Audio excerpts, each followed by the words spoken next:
Hi, today I'd like to tell you a story about Hugo and the Secret of Happiness. It's a story that was written and illustrated by Suzy Liebermann, and she received several awards for this book.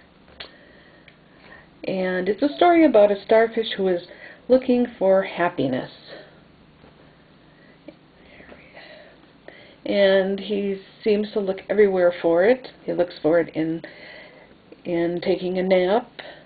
And he goes to his friend, the mantra, who tells him to look at it in other different places, look for happiness. And he goes looking for it in treasure and in material things. And tries everything, tries hanging around with friends, but always ends up being disappointed that he hasn't been able to find it. He goes back to the mantra again, and the manta sends him again looking for it in different places and things that he likes to do. And still he ends up back by the manta, and he runs with friends, and still he finds he's unhappy.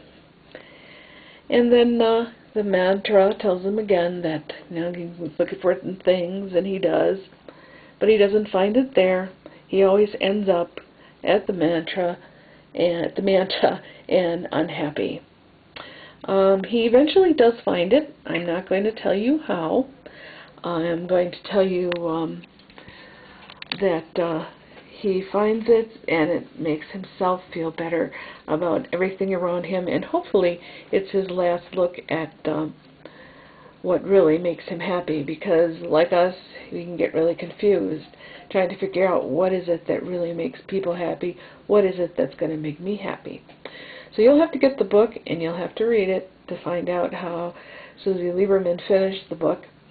And she made a series of these books, a series of stories about Hugo and finding all different kinds of his self-esteem, and being happy with who he is.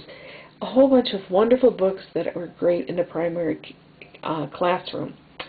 So I would look into that. A book is sold on Amazon, but Suzy Liebermann's site is www.suzyliebermann.com. And also I have an extended review of the book on my website, www.marieslittleredschoolhouse.blogspot.com. Thank you for going through this book up to this point with me, and I hope you'll check them out. I think she's doing a wonderful job of teaching values, which is one of the more difficult things for families as well as teachers to teach.